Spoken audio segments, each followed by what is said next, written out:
안녕하십니까, 시골에서입니다. 지난 시간에는 우리 시장의 어떤 중기적 대세를 완전히 사례로 놓고 시장의 어떤 흐름을 판단할 때는 어떠한 방식으로 접근을 하는가, 이러한 측면에서 살펴봤습니다.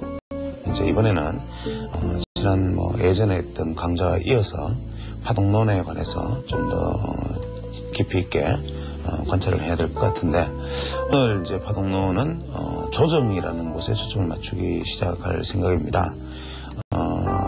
우리가 파동을 보통 이제 상승 파동에만 주목하기 쉽지만, 실제로 조정 파동에 대해서 가장 어떤 예민한 시각 혹은 조정 파동에 대한 완전한 어떤 이해, 이러한 부분들이 없다면 실제로 주식시장에 있어서 리스크 관리라는 측면이나 혹은 매수의 타이밍이라는 측면에서 보면 가장 중요한 부분을 놓칠 수가 있습니다. 그래서 엘리어트 파동이라는 것이 가르쳐주는 것이 우리의 정답은 아니더라도 이런 엘리어트 파동이라든지 그 외에 어떤 선각자들이 얘기했던 어떤 파동이라는 관점에서 시장을 보는 눈 안에서 조정이라는 것은 어떠한 모습으로 이루어지나, 이러한 측면을 중심으로 오늘 강의를 진행하도록 하겠습니다.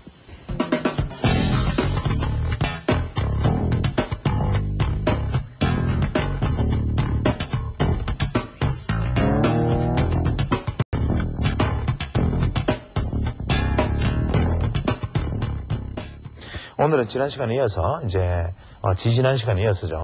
파동에 대해서 좀 더 자세한 얘기를 해보겠습니다. 지금 파동은 제가 이런 질문을 받았습니다. 파동은 주가 지수를 보기에는 적합을 하지만 개별 종목에는 적합하지 않다. 즉, 이 파동이론은 주가지수와 같은 큰 이론에는, 큰 차트나 큰 기간에는 맞지만 개별 종목에는 맞지 않는다. 현재 엘리어트 파동을 적용하면 이 말은 맞는 말입니다. 즉, 이 파동이란 말을 대신에 우리는 여기서 엘리어트란 말을 붙여야 됩니다. 이거는 중요한 얘기입니다. 즉, 지금 제가 얘기하고 있는 것은 엘리어트 파동을 중심으로 얘기를 하고 있긴 하지만 계속 여러 가지 이야기를 해왔습니다. 예를 들어서 기자몰이, 다시 한번 기억을 새겨보겠습니다. 기자몰이에서 기억해야 될 것은 9. 숫자만 기억하시면 됩니다. 기자몰이에서 기억해야 될 것은 9. 자, 지난 시간에 제가 소개한 메리맨 파동에서는 숫자가 7.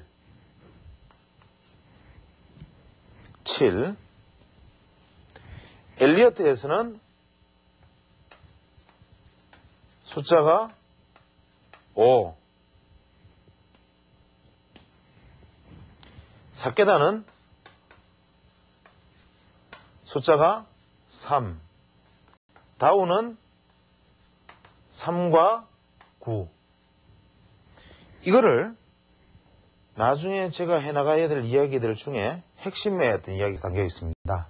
즉, 다시 원위치로 가서 이러한 이야기들을 쭉 해왔지 엘리어트 파동이 정답이다라는 얘기는 저는 하지 않았습니다.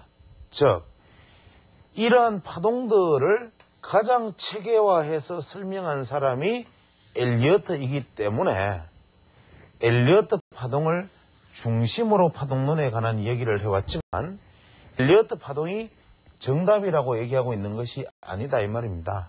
그 다음에 엘리어트 파동은 당시 1930년대 미국에, 그것도 다우지수 기준으로 결정된 것이다, 이겁니다. 즉, 한 개의 개별 종목 기준이 아니라 미국의 지수 기준으로, 그것도 1930년대에 그려진 파동론이다. 그렇다면 이것은 우리나라에서도 마찬가지, 어디에서도 마찬가지, 개별 종목에 응용하기에는 굉장히 많은 무리가 따른다. 이유는 첫 시간에 제가 말씀드렸습니다만은 우리가 우주에서 내려다보면 엘리어트 파동은 우주의 비밀이니까 우주에서 내려다보면 그저 지구는 이렇게 보이고 지구의 공전주기와 자전주기가 보이고 지구의 각종 분화구가 보이고 돌아가는 모습이 일정하게 움직이는 것처럼 보일 겁니다. 그러나 지구를 들어가서 보면 혹은 우리가 문명이라는 관점에서 상당히 발달된 문명이라고 보여지지만 들어가서 보면 칼라할리 사막에 부시맨이 있을 거고 맨하튼에 월가에 선진 금융인이 있을 거고 혹은 아프가니스탄에는 총을 쏘는 무슬림들이 있습니다.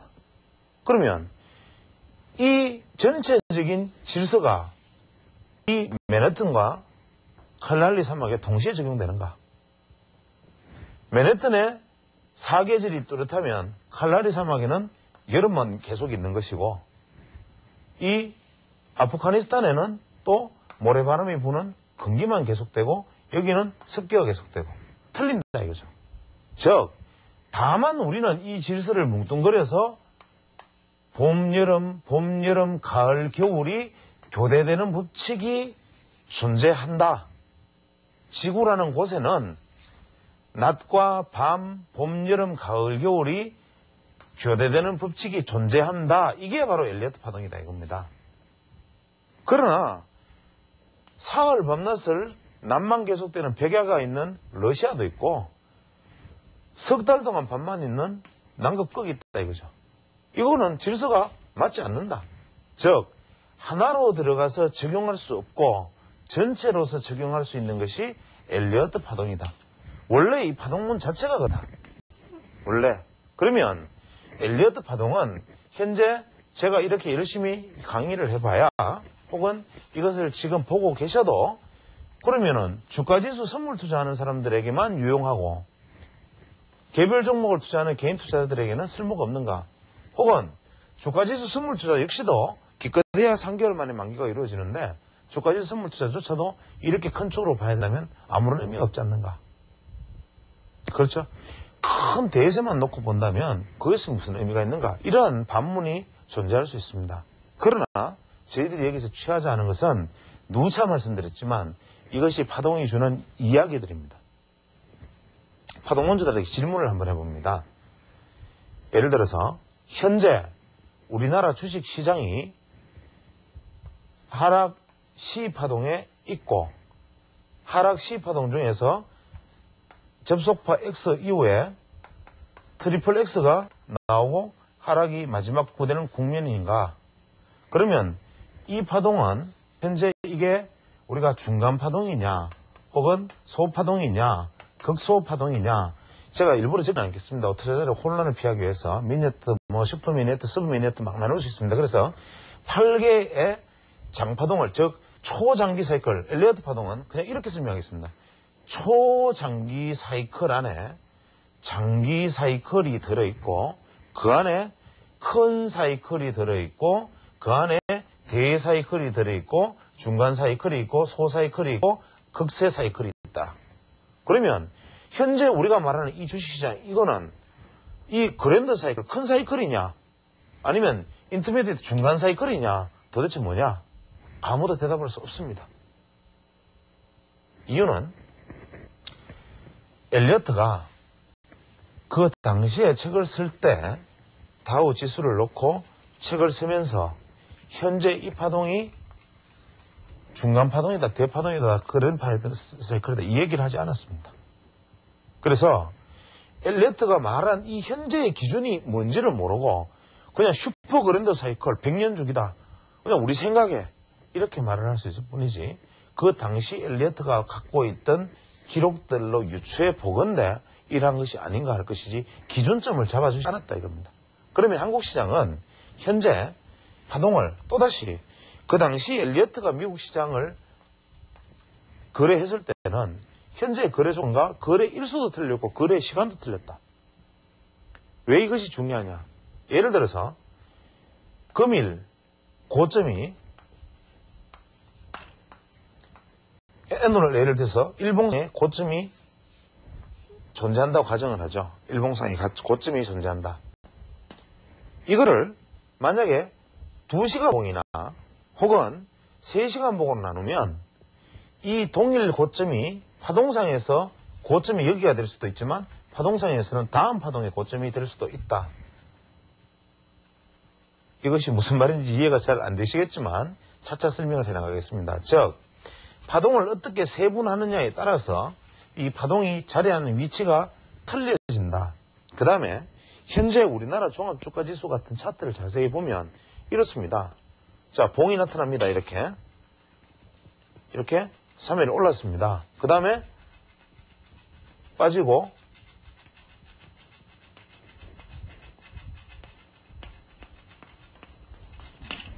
자, 이런 그림이 나타났다 가정을 합니다. 그러면 엘리어트는 한 개의 상승 파동은 이런 상승 파동은 5개의 소파동으로 구성된다 했는데 최소한 그러면 여기 3개밖에 안 나타나 있고 2개밖에 안 나타나 있고 조정파동은 3개의 파동으로 구성된다 했는데 이게 어떻게 그러면 뒤에 소파동이 존재하지 않는 한 개의 파동이면 이게 가장 적은 그러면 극세파동이냐? 아니다. 그러면 대체 당신은 무슨 근거로 현재 종합주가지수를 놓고 1, 2, 3, 4, 5라고 끊느냐? 틀렸다. 맞는 얘기입니다. 이게 다 틀린 얘기입니다. 우리는 무심코 이 파동을 재단하고 측정하는데 익숙해져 있는 거죠. 즉 무슨 얘기냐면 그저 모양만 이렇게 나오면 이것이 1, 2, 3, 4, 5파다. 그저 모양만 이렇게 나오면 A, B, C파다. 이렇게 파동을 자리매김하고 엘리어트라는 눈으로만 자꾸 볼란다는 거죠. 그래서 우리 이번 올 연초부터 현재까지 그래프를 보면 대충 이러한 모습들을 보이고 있습니다.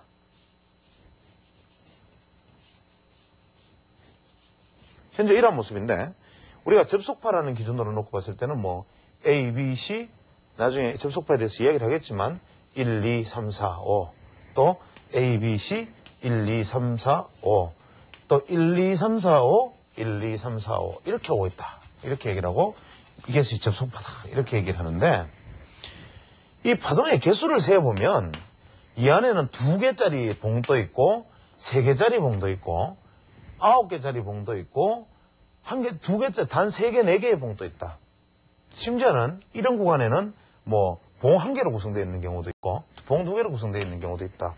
도대체 무슨 근거로 이것을 파동이 형성됐다고 말하느냐? 파동이란 자고로 소파동으로 이렇게 나와줘야 한 개의 파동이 아니냐? 이것이 최소 파동이 아니라면 그렇지 않습니다. 그랬을 때 우리는 왜 이런 오류가 빚어지는가? 엘리어트가 만들었을 당시에 1거래의 시간과 현재 한국 시장의 환경이 혹은 나스닥과 다우도 마찬가지지만 이 시간이 배경이 틀리기 때문에 그렇다. 그러면 이때 타임 윈도우라고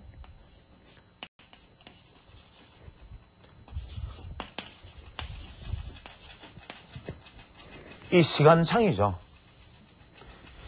타임 윈도우, 즉 시간창이라는 개념이 파동에서 등장합니다. 이건 더들리란 분이 엘리어트 파동을 해석하면서 한 이야기인데, 즉 우리가 현재 나스닥, 다우, 한국 시장이든 간에 그 당시에 엘리어트가 바라본 파동의 룰에 맞추고자 한다면 이것이 3.5시간 봉,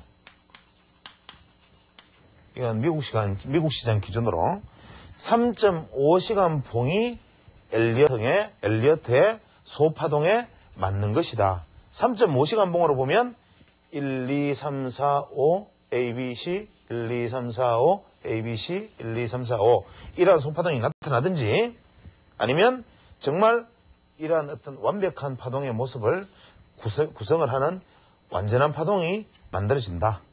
즉, 이 파동에 한 개의 파동으로 인정하려면 최소한 한 개의 파동으로 인정하려면 3.5시간의 시간을 단위박스로 그어야 된다 이 말입니다. 즉 3.5시간의 단위박스짜리 봉을 가지고 구성을 해야 이것이 나오고 이 3.5시간의 봉을 가지고 파동의 연결선을 저점과 고점, 저점과 고점, 저점과 고점, 저점을 연결하는 이 파동선이 진짜 엘리어트 파동이다라고 얘기했습니다. 이것을 우리가 오리진이라 그래서 파동의 원시 파동 혹은 파동의 출발점이라고 얘기하고, 이것이 파동의 마지막 고점을 연결해줘야 됩니다. 즉 저점에서 고점, 저점, 고점, 저점, 고점을 이어나가는 선을 꺼서 이것을 파동으로 이야기를 해야 된다. 이러한 시간에 적정 시간, 요 3.5시간 요것을 타임 윈도우라고 부른다라고 얘기를 했습니다. 한국 시장에는 제가 보기에는 아마 4시간 봉과 1시간 봉이 가장 적절한 것이 아닌가라는 생각을 하는데, 이것은 각자 적용하시는 분마다 아마 달리 보실 수 있는 사안이 아닌가 싶습니다. 아마 한국 시장 기준으로는 4시간 봉과 그 아래 다시 소파동을 보기 위해서 1시간 봉을 잡으면 대부분 파동에 있어서 실수 없이 파동 매김을 할 수가 있습니다. 왜 이 실수 없는 파동 매김과 이 타임 윈도우, 즉 시간이 중요한가 하는 얘기는 지금부터 얘기를 해나가도록 하겠습니다.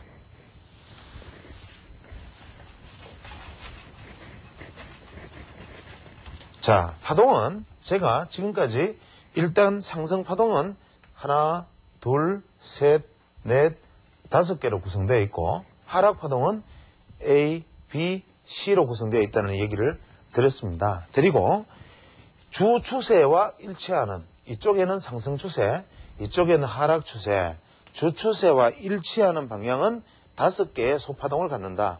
하나, 둘, 셋, 넷, 5. 하나, 둘, 셋, 넷, 5. 떨어지는 쪽은 하나, 둘, 셋, 넷, 5. 하나, 둘, 셋, 넷, 5. 이것이 기본의 원틀이고, 주추세와 반대되는, 이쪽 방향에는 반대되는 것은 3개의 A, B, C, A, B, C, A, B, C 이렇게 3개의 파동을 갖는다. 이것이 엘리어트 파동의 기본 원리이고, 다시 한번 정리하면 조정 2파동은 1파동의 출발점을 하회할 수 없다라고 얘기를 말씀을 드렸고, 조정 4파동은 이 1파동의 고점을 또 역시 돌파할 수 없다. 이것은 반드시 지켜야 되는 절대불변의 법칙이다. 그럼 우리가 이 파동의 목표치를 지금 여기서 잡아낼 수 없을까?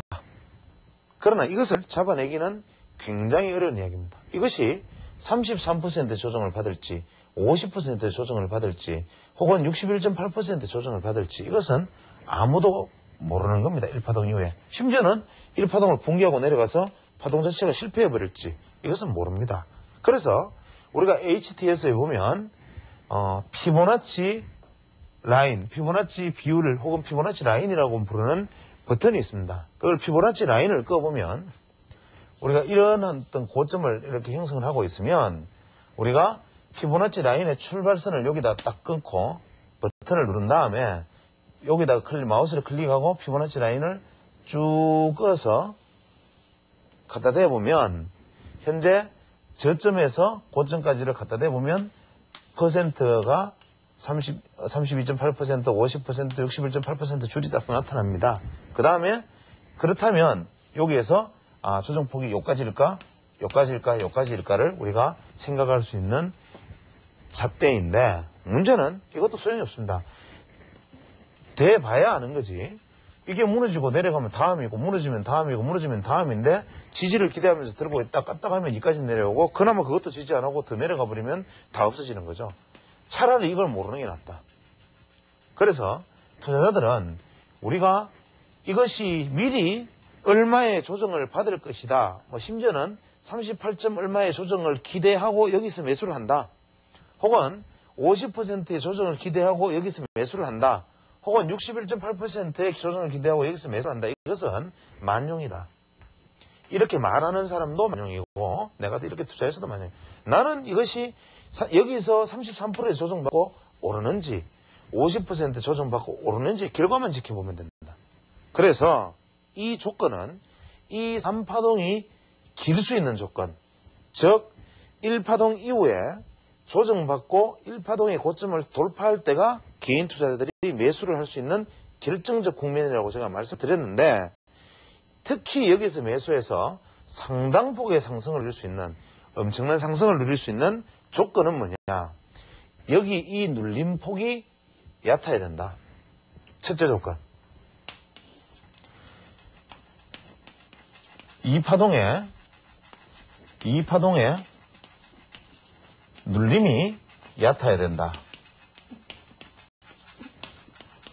제가 보기에는 33% 다우 이론에 따르면 33%입니다. 33%에서 50% 선을 더 눌러버리면 그 다음에 올라갈 수 있는 확률은 1.618배. 33%에서 50% 이내의 눌림만으로 반등을 했을 경우에는 일단은 2.618배의 상승 확률이 커진다. 즉, 이 파동의 길이에 2.618배 상승이 가능할 확률이 높아진다. 두 번째 조건은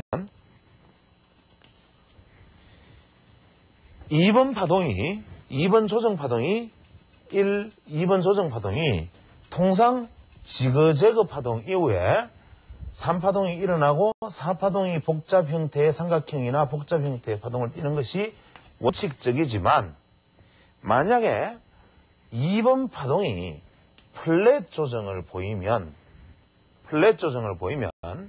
플랫 조정에 대해서는 제가 설명을 하겠지만 이 파동이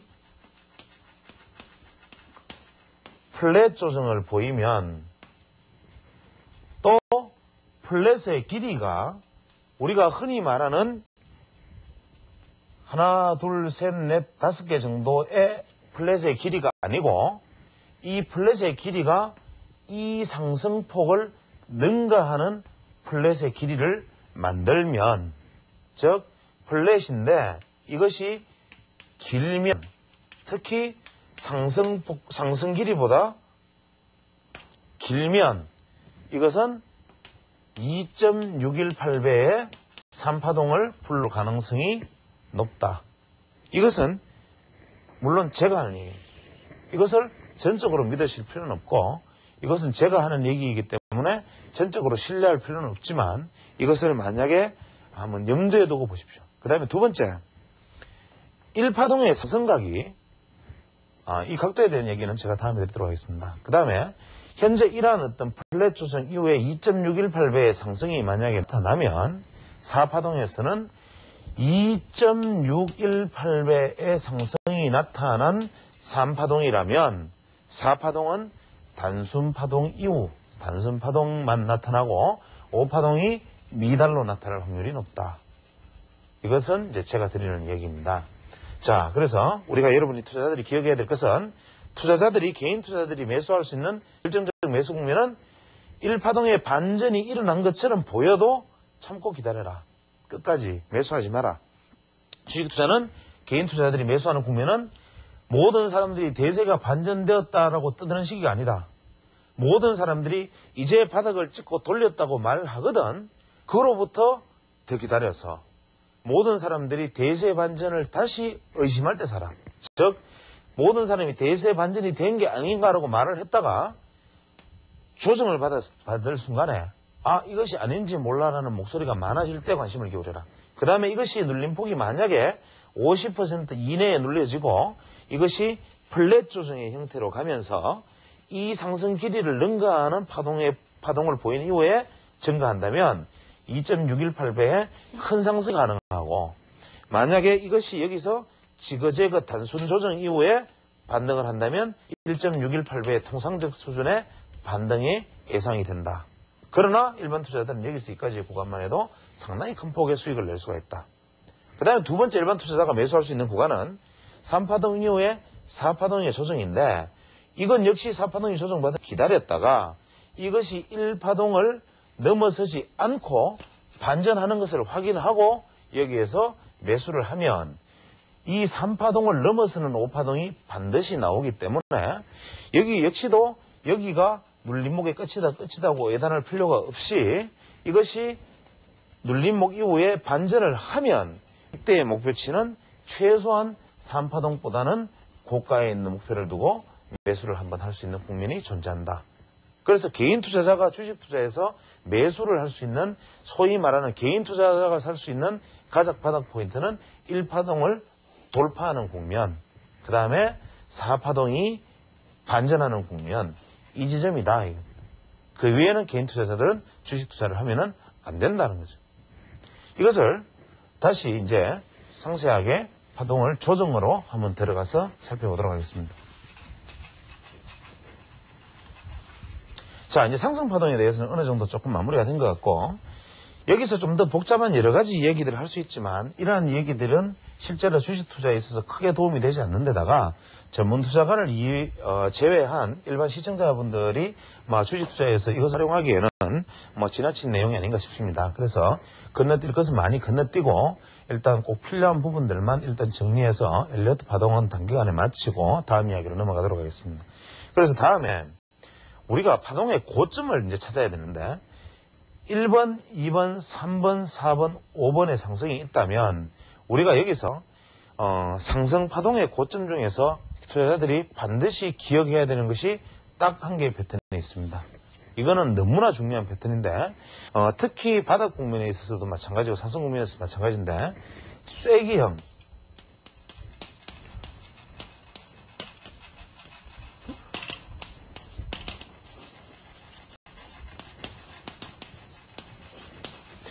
이 쐐기형 삼각형이라는 패턴을 아주 유념해서 바라봐야 됩니다. 즉 우리가 주식시장에서 파동이 1, 2, 3, 4, 5 파동이 생기면 A, B, C로 가는 것이 당연한데 떨어지기 직전에 혹은 이쯤에서 임박해서 호재가 터집니다. 그러면 주가는 떨어져야 되는데 떨어지지 못하니까 주가가 비실비실 오르는 사태가 벌어집니다. 즉 이럴 때 패턴은 어떻게 나타나느냐 하면 이 쐐기형 패턴은 저점도 높아지고 고점도 높아지는 형태의 패턴이 나타납니다. 즉 1, 2, 3, 4 조정 이후에 나타난 파동이 하나, 둘, 셋, 넷, 다섯 이러한 형태로 나타납니다. 주식이. 주식 차트는 유심히 보면 이러한 파트는 아주 드물지 않게 구경할 수 있습니다. 이렇게 구경할 수 있는데 점점 좁아지면서 확대형과 반대겠죠. 좁아지면서 주가가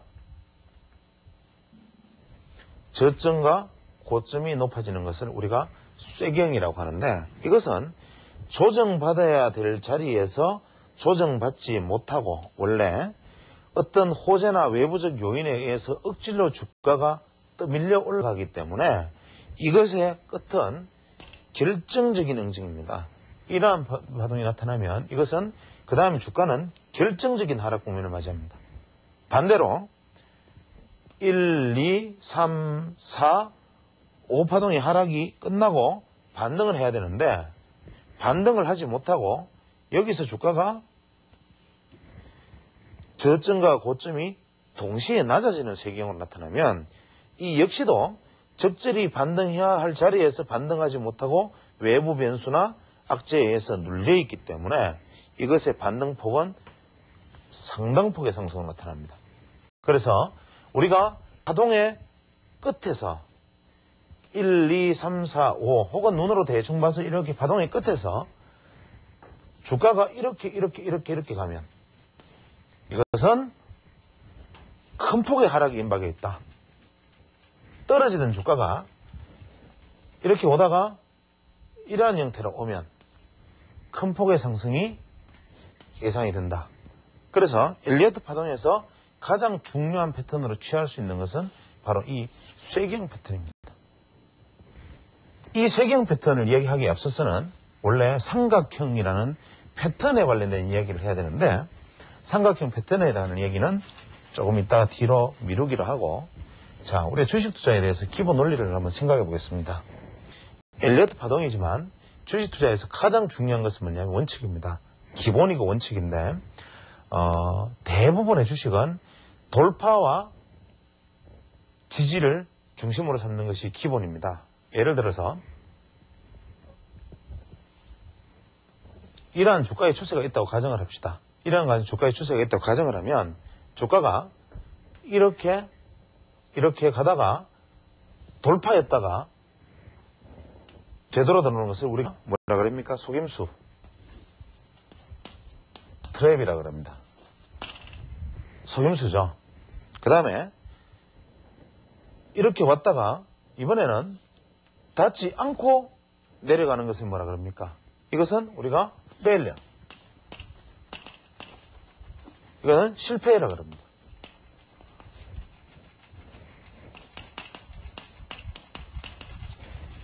여기서 우리가 대부분의 주식의 추세선의 기본 원리를 한번 생각해 보면 됩니다. 주가는 이렇게 움직이다가 우리가 보통 그러면 이렇게 추세선을 긋습니다. 그러면 이것이 하향 돌파했다가 가는 수도 있습니다. 이때 하향 돌파한 것을 뭐라고 하면 속임수다. 물량을 들었으니까 이것을 우리가 트랩이라고 그런다. 그 다음에 어떤 박스를 형성하고 있던 주가가 당연히 이러한 박스를 형성하다가 닿지 않고 들어버리는 거. 이때는 상승의 확률이 굉장히 크다. 이거를 페일링이라고 그럽니다. 실패했다. 이것도 일종의 속임의 형태죠. 그러나 이러한 모든 것들은 주가가 상승이든 박스권이든 하락이든 이렇게 오르든 모든 것은 이러한 상승 추세대를 형성하고 상승 추세대가 점점 높아지면서 3추세를 형성하면서 주가의 형식은 고점을 취하고 3추세를 형성하면서 주가는 바닥을 취한다. 이것이 기본의 원리라면 우리는 항상 추세선을 돌파하는 것과 돌파하지 않는 것에 주목해서 지켜봐야 됩니다. 우리가 주식 투자할 때 가장 지켜야 되는 기본적인 원칙만 지키면 됩니다. 예를 들어서 자, 이런 박스권이다. 매수 원칙 맞습니다. 도달 기다립니다. 실패 매도 매수 추가 매수 돌파했으니까. 그런데 되돌아들어오면 매도합니다. 또 매수 실패했습니다. 매도 맞습니까? 이러한 원칙을 잘 지키는 분과 이것을 삼각형의 뭐 333 패턴이다 혹은 335의 패턴이다 패턴 분석에서 더 이상 떨어진다 오른다 고민하고 있는 분하고 실제 수익률을 한번 비교해 보면 비교도 되지 않습니다. 주식 투자는 가장 근본적인 것은 현재 이러한 원칙들입니다. 그래서 우리가 주식 투자에서 지켜야 되는 가장 큰 원칙은 뭐냐? 엘리어트 파동에 335 파동이다, 뭐 353 파동이다 이런 어려운 이야기들이 중요한 게 아니라 주식 투자에 있어서 가장 중요한 것은 트랩과 페일링을 이해하는 겁니다. 트랩과 페일링만 이해하면 거의 모든 것은 추세로 다 설명이 될 수 있습니다. 예전에 어떤 분이 저한테 얘기를 하면서 방송에서 차트를 가지고 줄 끊는 거 보니까 당신은 추세선 몇 개 끊는 거 이외에는 특별히 하는 것도 없는데 뭘 그렇게 아는 척 하느냐. 맞습니다. 추세선을 끊는 것 이상 어떠한 것도 시장에서는 더 이상 찾을 것이 없고 시장에서는 마르보즈 양봉 이상 중요한 것이 없고 정말 그 간단한 추세선 하나 이상 중요한 것은 존재하지 않는다. 엘리어트 파동 어떠한 것들도 이러한 추세와 어떤 패턴을 이해하기 위한 하나의 보조수단을 지나지 않는다. 즉 어떠한 주가가 상승을 하기 위해서는 트랩을 일으키고 무너지고 또 트랩을 일으키고 돌파를 하고 절대로 그냥 이 상태에서 이렇게 가지는 않는다. 혹은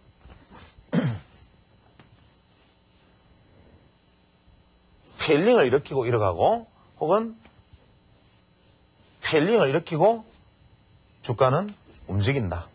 그래서 우리가 항상 이 트랩이 안으로 돌파당하면 무조건 매도해야 된다. 반대로 결정적인 매수 찬스는 뭐냐? 하락하는 듯이 보였다가 되돌아 들어가면 무조건 매수해야 된다.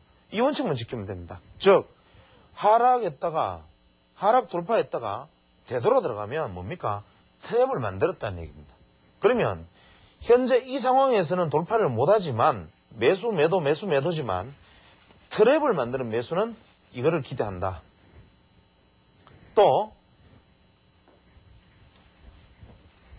주가가 매수 매도지만 페일링을 만든 주가는 페일링을 만들고 돌았으면 매수해라. 왜? 이 돌파를 기대할 수 있으니까.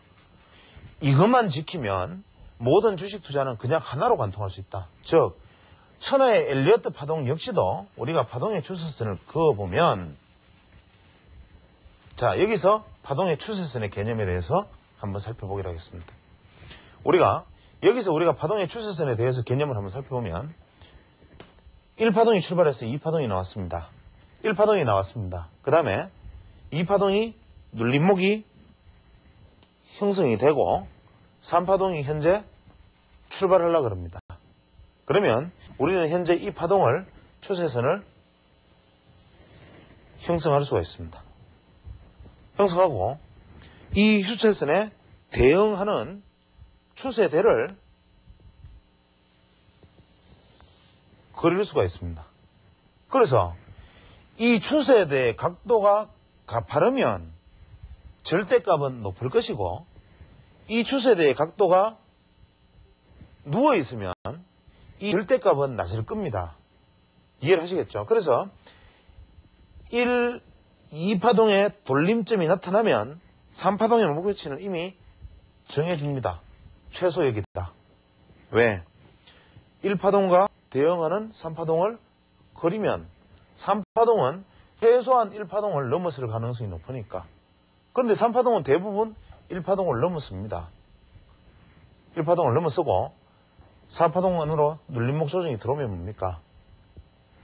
이 안에서는 우리는 새로운 추세선을 그을 수가 있습니다. 즉 3파동의 추세선은 여기서 그어지고 여기에 대한 대응 추세선은 이렇게 그어진다면 4파동의 눌림목은 최대역이라는 건 역시 또 우리가 알 수 있습니다. 무슨 말인지 아시겠죠? 다시 한번 좀 복잡할 수 있는데 2파동만 만들어지면 이미 3파동은 목표치가 최소한 여기를 넘는다는 것은 우리가 알 수 있다는 겁니다. 즉 3파동은 이렇게 진행이 될 테니까. 근데 만약에 3파동이 더 넘었으면 현재 이 추세선은 상향으로 바뀌어야 되는 거죠. 그러면 현재 3파동의 추세선이 이까지 나왔으니까 1파동이 고점 연결하면 이러한 추세대가 되고, 이것을 이 추세선을 추세대로 만들면 이번에 이러한 추세대로 추세대가 바뀔 거라는 거죠. 그러면 4파동의 저점은 이미 예견됩니다. 최대 여기다. 여기까지 올 리가 없다. 일단. 근데 만약에 여기 오면 어떻게 됩니까? 트랩이 되는 거죠. 이게 바로 트랩이다.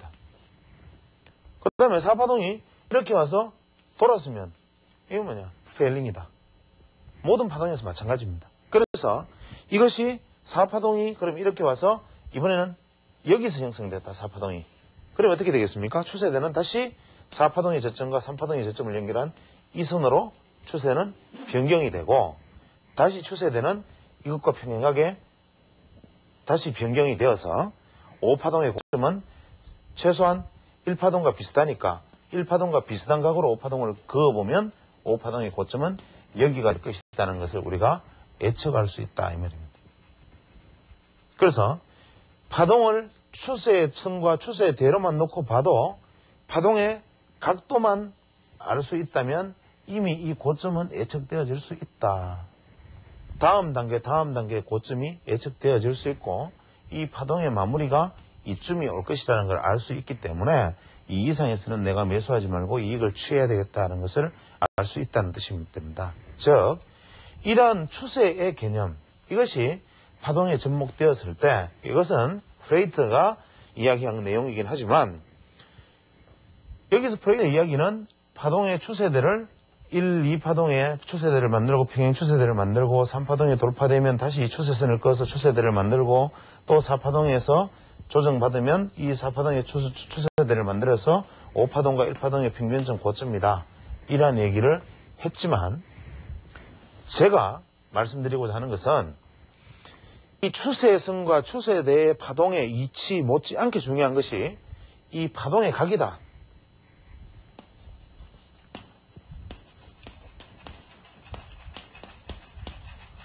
왜냐하면 패턴을 결정짓는 것은 추세가 될 수 있겠지만 가격을 결정짓는 것은 각도이기 때문이다.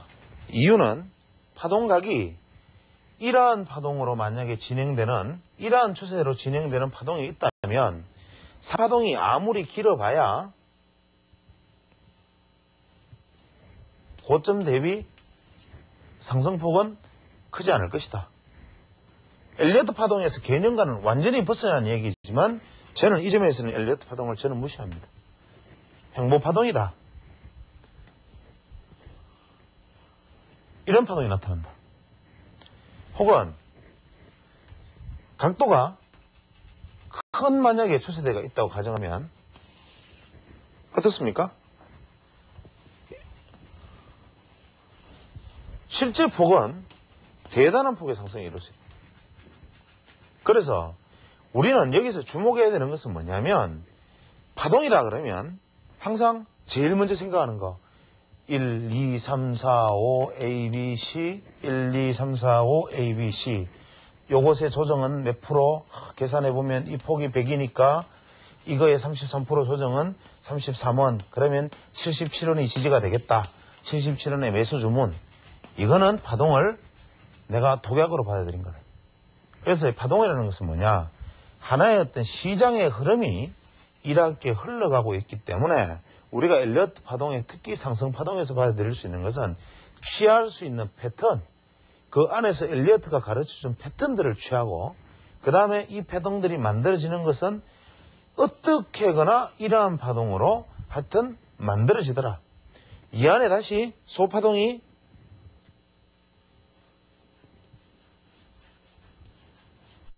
이렇게 만들어지고 좀 더 크게 이야기하면 이것이 또 한 개의 파동이 되고 이렇게 파동이 나타날 수도 있겠지만 하여튼 주가 파동이라는 것은 반드시 이러한 세 개의 봉우리를 만들더라. 하락 파동 역시 이러한 봉우리를 만들더라. 이러한 것들을 이 파동론이라는 관점에서 쭉 살펴보는데 제가 시청자분들한테 하나의 어떤 힌트를 드리면 저는 우스개로 이 봉을 두고 얘기할 때는 9봉과 이 7봉을 중요하게 생각합니다. 이 9봉과 7봉을 중요하게 생각한다는 게 무슨 뜻인지 하면 우리가 아까 말씀드렸지만 타임의 윈도우라는 점에서 보았을 때 우리가 1봉 패턴으로 파동을 정확하게 잴 수가 없다라고 말씀을 드렸고 저는 4시간 봉 정도가 적당하지 않는가라고 얘기를 했지만 미국에서는 3.5시간까지도 얘기를 하고 있다 그럽니다. 그러면 현재 우리가 눈에 보이는 1봉으로 파동을 그러면 예측할 수 없는가? 1봉 파동으로 엘리어트 파동과 다른 내가 어떤 파동을 바라볼 수 없는가를 관점에서 저는 볼 때는 9개의 봉 하나, 둘, 셋, 넷, 다섯, 여섯, 일곱, 여덟, 아홉 7개의 봉을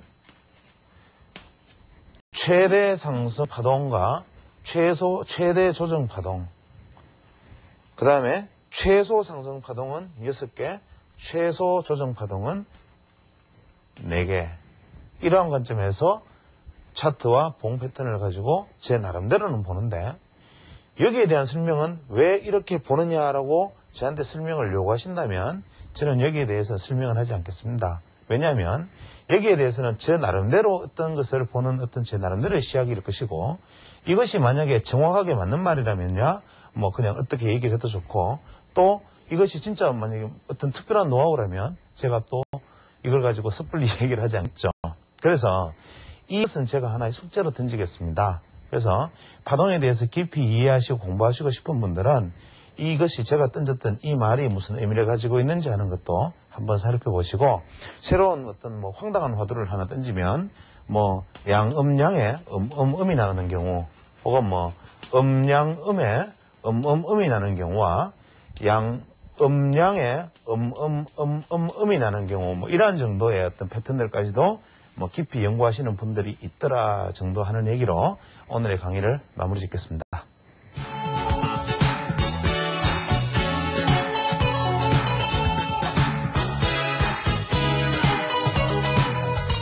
지난주에 신문에 났던 기사를 하나 소개했습니다. 최근 정치 침체가 지속되고 있는 가운데 유사 투자 자문업체들이 대박주 폭등주라는 선전 문구를 내걸고 투자자들을 현혹하는 행위가 기승을 부리고 있다. 이들 유사투자자문업체는 주식 투자로 손실을 본 투자자의 심리를 이용해서 투자 설명회나 증권 강연회를 통해 손실을 일거만회할 수 있는 고급 주식 투자 정보를 제공하겠다면서 과대선전한 후 수백만 원의 회비를 낸 투자자들에게 엉터리 정보를 제공, 막대한 손실을 입히고 있다. 이러한 유사투자자문업체의 영업행위를 감독할 수 있는 법적 제도적 장치가 전혀 마련되어 있지 않아서 대책 마련이 시급하다. 김모 씨는 A경제연구소가 개최한 지역순회 증권 강좌에 참석했다. 지방은 정보가 늦기 때문에 회원에 가입하면 이제까지의 손실을 만회하고 큰 수익을 올릴 수 있다는 말을 듣고 6개월 회비 234만 원을 냈다. 가입 첫날 김 씨는 코스닥 시장의 한 종목을 매수하라는 회사 측의 말을 듣고 주식을 샀다가 하루 만에 500만 원의 손실을 입고 다음 날에도 회사의 추천대로 코스닥 2개 종목을 샀다가 바로 하한가로 떨어지는 바람에 30%의 손실을 봤다. 김 씨는 회사 측에 항의를 했지만 즉시 매도하지 않았으면 더 큰 손실을 봤을 것이다 라는 어이없는 답변만 들었다. 5월 말 B투자연구소에서 주최한 투자 설명회에서 10개월 회비 250만 원을 내고 회원으로 가입한 이모 씨는 하이닉스 반도체가 대박을 볼 수 있는 주도 종목이라는 회사 측의 말만 믿고 사서 주가가 며칠 새 반토막이 나면서 500만 원의 손실을 봤는데 이 씨는 회원에서 탈퇴해 가입비를 돌려받으려 했지만 회사 측은 약관을 들먹이면서 해약할 수 없다는 말만 되풀이했다. 이 씨는 광고를 보고 찾아간 투자 설명회는 마치 사이비 종교 집단의 의식처럼 들뜨고 흥분된 분위기여서 회원에 가입만 하면 즉시 돈을 벌 수 있을 것 같은 기분이 들었다며 후회했다. 소비자보호원에 따르면 이러한 피해 사례가 많이 접수되고 있지만 원래는 3배 이상으로 급증했으며 무슨 정권연구소, 경제연구원, 투자연구소라는 이름으로 국내에 활동 중인 유사투자자문업체는 모두 100개이며 이들 업체는 주로 경제지에 투자 설명회 개최 광고를 내면서 신의 손 누구 뭐뭐뭐 소장의 마지막 대언 혹은 적중 또 적중 뭐뭐건설 최고 거래량 터지는 날 혹은 개미군단 이번 주 수요일 긴급 매도 결정 등 선정적인 선전 문구로 투자자들을 현혹하고 있다.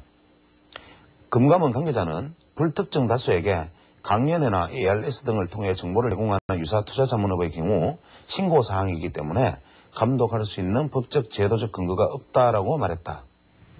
자, 이 기사를 보면서 물론 이제 자본주의 사회는 물건, 즉 재화를 파는 것뿐만이 아니라 지식을 팔고 정보를 파는 것 자체도 하나의 어떤 새로운 사업이고 비즈니스라는 측면에서 유사투자자문업체가 혹은 투자자문업체가 투자 정보를 제공하고 거기에 대응한 대가를 받는 그 자체를 비난할 생각은 없습니다. 물론 여기서 당연히 따르는 말은 거기에 가입을 해서 회비를 낸 건 역시 투자자의 책임이다. 정권에 관련된 모든 것들을 면탈할 수 있는 가장 좋은 말은 바로 투자자의 책임이다. 자본주의 시장의 시장론을 뒷받침하는 가장 확실한 얘기입니다.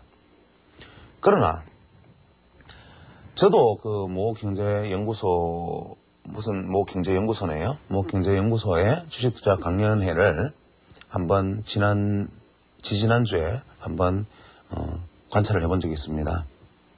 그 안에는 바람잡이로 보이는 사람들 한 10명과 소장이라는 분이 하는 강연들, 이분들의 행태는 거의 마치 사이비 종교 행사장을 방불케 하는 모습들, 열기를 조장하고 옆에서 아주 여러 가지로 분위기를 만들어서 투자자들이 마치 대박의 꿈에 적게 하는 것처럼 보이게 하고 그 이전에 자신들이 추천했던 종목으로 수익을 봤다는 사람을 주르륵 앉혀놓고 그 사람들이 신앙 간증을 하듯이 정언케 하고 이러한 참 정상적인 사고나 정상적인 이성으로는 도저히 납득할 수 없는 일들을 하고 있고 이분들의 사례는 어떤 면에서는 또 투자자들의 책임이라고 넘어갈 수 있을지 모르나 이분들과는 좀 다르겠지만 소위 띠꺼라고 불리는 어떤 투자의 어떤 모임들 이런 모임들이